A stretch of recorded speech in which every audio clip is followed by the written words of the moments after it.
Haleluya,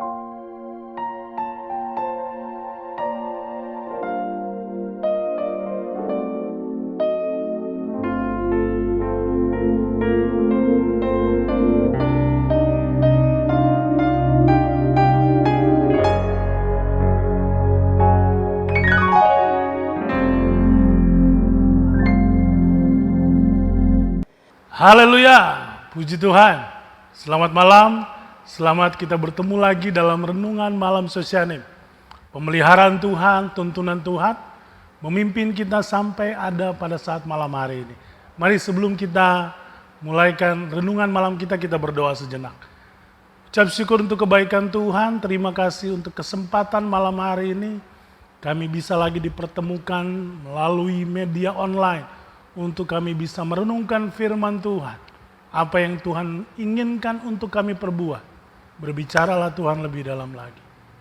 Dalam nama Tuhan Yesus Kristus, haleluya, amin. Mari kita buka sama-sama dalam Ayub pasal yang ketiga. Ayub pasal 3 ayat yang ke-25. Mari perhatikan di Alkitab kita masing-masing. Karena yang kau takutkan, itulah yang menimpa aku. Dan yang kucemaskan, itulah yang mendatangi aku. Ayub 32 ayat 25. Saya ulangi. Karena yang kutakutkan, itulah yang menimpa aku. Dan yang kucemaskan, itulah yang mendatangi aku. Secara Alkitab, tidaklah salah apabila kita mencoba hidup untuk realistis. Artinya kita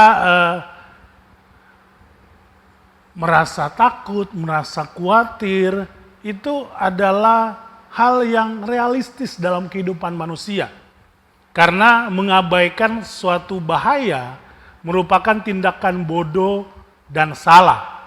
Namun, akan salah juga ketika kita hidup dalam kecemasan sebab terlalu khawatir.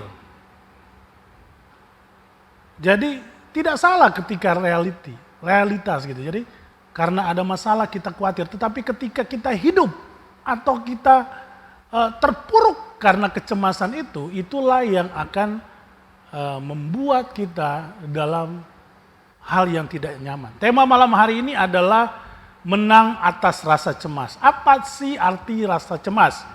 Rasa cemas itu dalam Kamus Besar Bahasa Indonesia memiliki arti tidak tentram hati, gelisah, karena khawatir, dan takut. Jadi rasa cemas itu adalah gelisah hati, rasa khawatir, dan identik dengan rasa takut.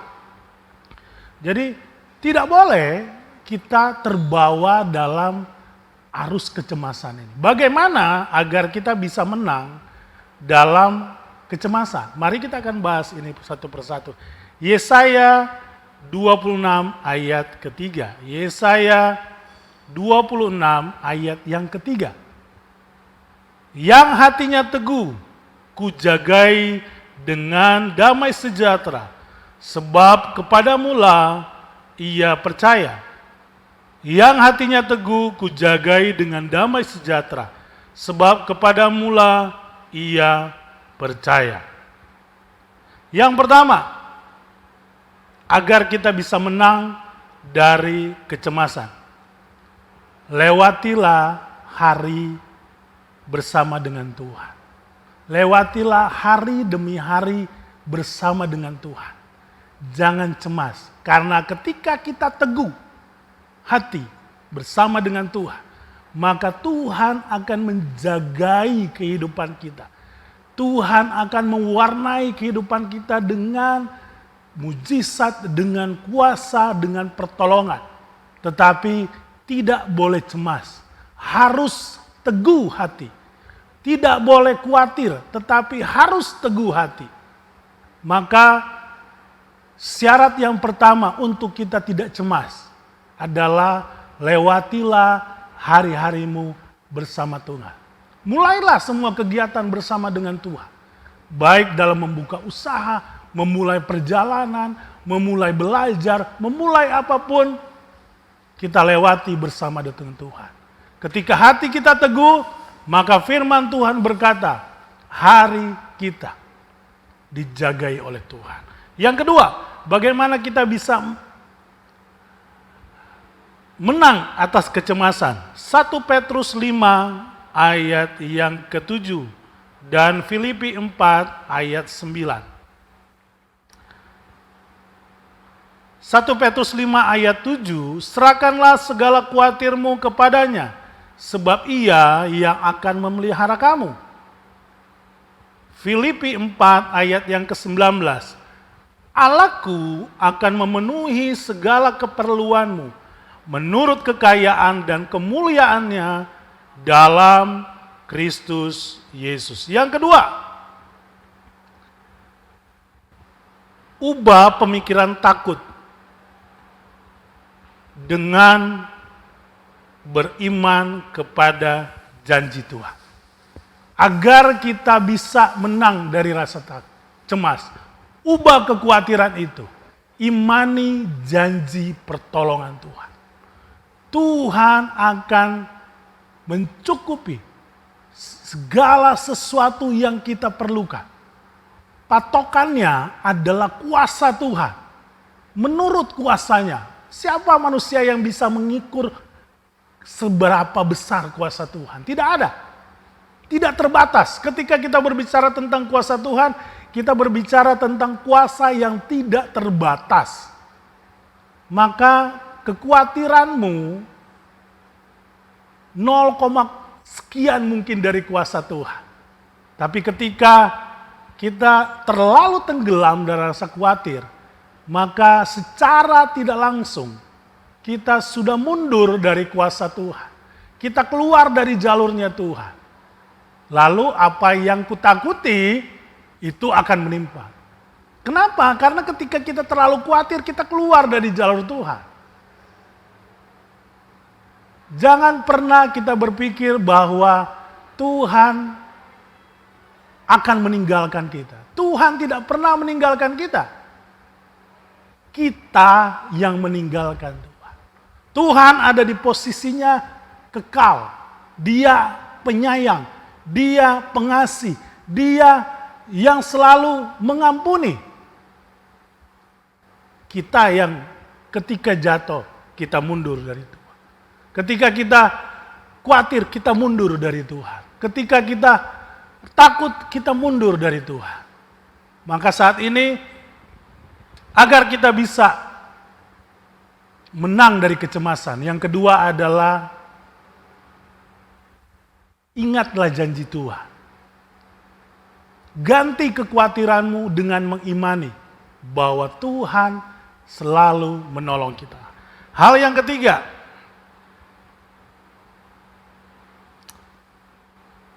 Matius 6 ayat 34. Matius 6 ayat 34. Sebab itu jangan kamu khawatir akan hari besok, karena hari besok mempunyai kesusahan sendiri. Kesusahan sehari cukuplah sehari. Ya?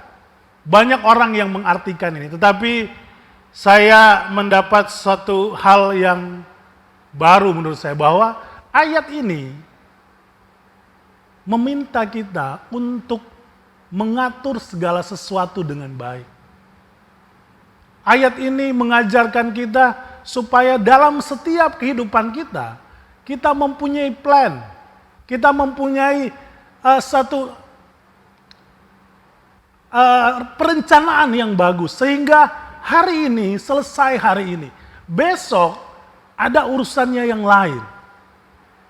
Ketika kita berlarut-larut, kita tidak ada planning, akhirnya semua tidak selesai.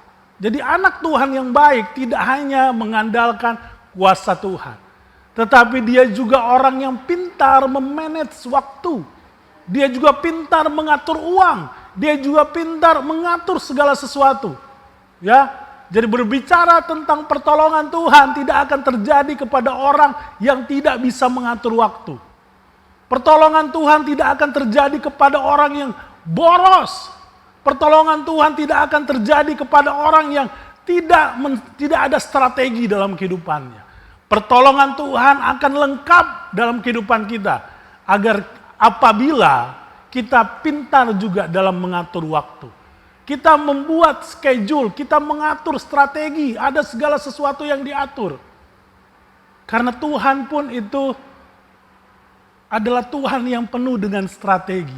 Adalah Tuhan yang penuh dengan aturan. Aturan dalam arti dia mengatur segala sesuatu step by step. Bayangin kalau kita merenungkan minggu ciptaan. Dari hari pertama sampai hari ketujuh. Wow, begitu pas sekali Tuhan menolong kita. Yang terakhir,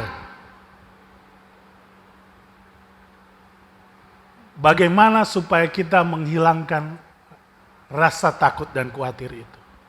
Yesaya 41 ayat 10. Ayat yang terakhir. Yesaya 41 ayat 10. Jangan takut sebab aku menyertai engkau. Jangan bimbang sebab aku ini Allahmu. Aku akan meneguhkan bahkan menolong engkau. Aku akan memegang engkau dengan tangan kananku yang membawa kemenangan. Jangan takut, jangan cemas. Dia selalu ada dan selalu siap menolong kita. Haleluya, puji Tuhan. Mari kita tutup dalam doa. Mengucap syukur untuk kebaikan-Mu. Terima kasih untuk hari-hari ini Tuhan. Banyak persoalan, banyak tantangan. Tapi kami yakin dan percaya pertolongan-Mu selalu menjadi bagian kami. Berikan hikmat bagi kami. Orang-orang yang hidup di masa pandemi ini. Banyak hal yang harus kami atur. Banyak hal yang harus kami manage. Banyak hal yang harus kami rubah dalam cara hidup kami. Maka pertolongan-Mu akan semakin nyata dalam kehidupan kami. Berkati kami semua dalam pekerjaan. Berkati dalam sekolah, kuliah, dan segala sesuatu yang dikerjakan. Umat-umat Tuhan. Segala puji, hormat, kemuliaan bagi Engkau. Dalam nama Tuhan Yesus Kristus. Haleluya, haleluya, amin. Terima kasih untuk malam hari ini. Sampai kita berjumpa lagi. Syosyanim, bangkit, kuat, menang. Haleluya.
Gerejaku adalah rumah